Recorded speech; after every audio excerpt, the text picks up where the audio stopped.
திருவள்ளூர் அருகே பட்டதாரி இளைஞர்கள் ஒன்றிணைந்து இயற்கை முறையில் கீரை விவசாயம் செய்து வருகின்றனர். அது குறித்த ஒரு தொகுப்பை இப்போது பார்க்கலாம்.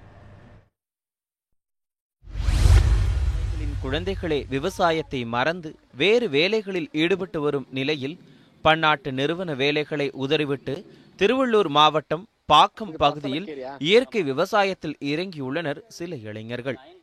நல்ல கீரை என்ற பெயரில் இயற்கை விவசாயம் செய்து வரும் இந்த அமைப்பில் பொறியாளர்கள், ஆடிட்டர்கள், வழக்கறிஞர்கள் என பல்துறையைச் சேர்ந்தவர்களும் உள்ளனர். இங்கு 30க்கும் மேற்பட்ட வகைகளில் கீரைகள் பயிர் செய்யப்பட்டு வருகின்றன. இங்கே ஒரு 45 வகையான கீரைகள் நாங்கள் பயிர் பண்ணிக்கிட்டு இருக்கோம். இதில் வந்து பார்த்திங்கன்னா ஒரு டைம் போட்டால் பறிச்சிட்டோம்னா அப்புறம் மீண்டும் வராது, மீண்டும் விதை போடணும். அந்த மாதிரி கீரைகள் பண்ணிகிட்டு இருக்கோம். அப்புறம் அறுக்க மீண்டும் மீண்டும் தலைக்கிற கீரை அதுவும் பண்ணுறோம். அப்புறம் இயற்கை முறையில் விளைவிக்கப்பட்ட மூலிகையில் கலந்த கீரைகளும் பண்ணி கொடுக்குறோம். சில கீரைகள் வந்து பார்த்திங்கன்னா உள்ளுறுப்புகளை பலப்படுத்தும். சில கீரைகள் வந்து கண்ணை நல்லா தெரிய வைக்கும். இன்னொன்று முடி நல்லா வளர இருக்கும். அந்த மாதிரி கீரைகளையும் பயிர் பண்ணுறோம். முழுக்க இயற்கை முறையிலே விவசாயம் பண்ணப்பட்டு மக்களுக்கு கொடுக்கணுங்க தான் எங்கள் நோக்கம். அதுதான் நாங்கள் செஞ்சுக்கிட்டு இருக்கோம்.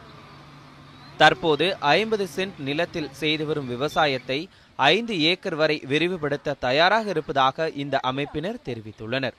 மேலும் இயற்கை விவசாயத்தில் ஆர்வமுள்ள இளைஞர்களுக்கு பயிற்சி அளிக்க தயாராக உள்ளதாகவும் கூறுகின்றார் நல்லக்கீரை அமைப்பைச் சேர்ந்த திரு ஜெகநாதன். ஒரு 50 சென்ட்ல 45 வகையான கீரைகளை உற்பத்தி செய்து மாதம் ஒரு 20,000 ரூபாய் வருமானம் எடுக்க முடியுன்றத ஒரு திட்ட வடிவமைப்பு வந்து உருவாக்கியிருக்கோம்.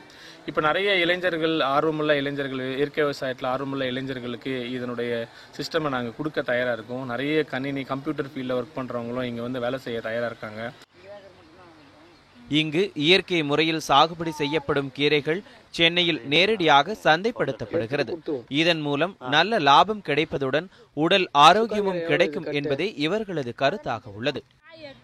ராதாகிருஷ்ணன், நியூஸ் 7 தமிழ், திருவள்ளூர்.